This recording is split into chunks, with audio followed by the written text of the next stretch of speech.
আমাকে প্রথমে যে কোনো একটা ব্রাউজারে চলে আসতে হবে। আমি চলে আসছি ক্রোম ব্রাউজারে। এখান থেকে আমি একটা নিউ ট্যাব নিব। নিউ ট্যাব নিয়ে এখানে লিখলাম এসএসসি রেজাল্ট, গো দিলাম। গো দেওয়ার পরে প্রথমে যে ওয়েবসাইটটা আসছে এডুকেশন বোর্ডের ওয়েবসাইট যেটা, সেটা ক্লিক করলাম।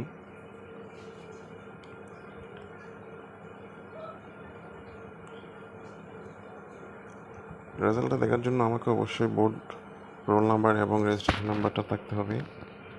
এখান থেকে এরপর আমি আমার এক্সামিনেশনটা সিলেক্ট করে দেবো।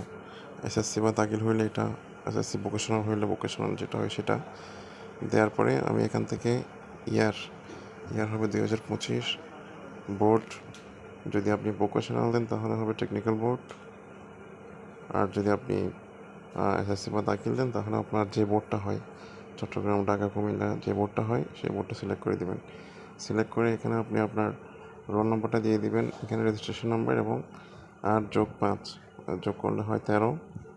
সেটা এখানে 13 বসে আপনি সাবমিট করে দেবেন এবং আপনার রেজাল্টটা চলে আসবে।